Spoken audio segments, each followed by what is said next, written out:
मोनसे दुखुनांथाव एबा बिखा खामथाव खौरां। खेबसेयैनो गामि गंसेनिनो सानै हौवासा गथ'आ गोमानानै दं।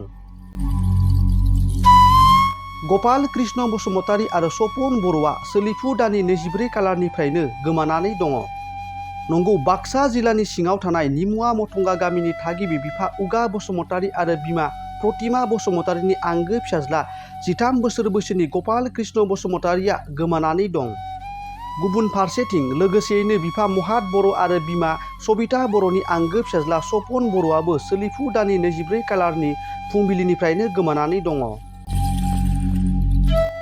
खौरां मोननाय बायदिब्ला बैसोर गोमानाय हौवासा गथ' सानैखौ बिमा बिफाजों लोगोसे नखरनि सोद्रोमाफोराबो गोबां जायगायाव नागिरबाय।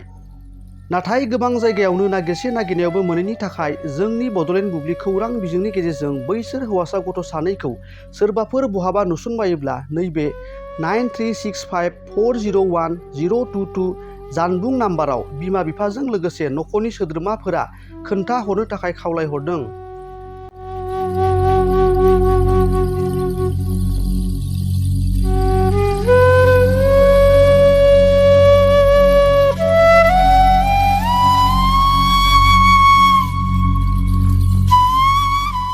साख्रि नागिरग्रा सुबुंफोरनि थाखाय गोजोनथाव खौरां।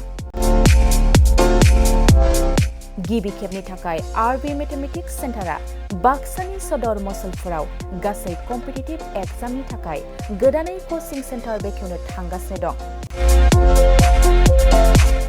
जायफोर सुबुंफ्रा गोजान जायगायाव थांनानै कम्पिटिटिभ एग्जामनि थाखाय कचिं लानो हायाखैमोन, बिथांमोना बे बारनिफ्राय बे कचिंनि खाबुखौ आरबि मेथमेटिक्स सेन्टारनि जोहै मसलपुराव मोननो हासिगोन। बे कचिं सेन्टाराव बिथांमोना direct recruitment, 3rd and 4th grade, railway, SSC, army GD, Agniveer, bank, police आरो टेट आनजादफोराव जिरायनो हानाय बायदि रोंगौथि गोनां फोरोंगिरिजों फोरोंथाय होनाय जागोन। बे कचिं सेन्टारनि सोमोन्दै आबुङै मिथिनो थाखाय 9101450597 6900584714 आरो 9365132228 जानबुं अनजिमायाव खौरां लानो हागोन।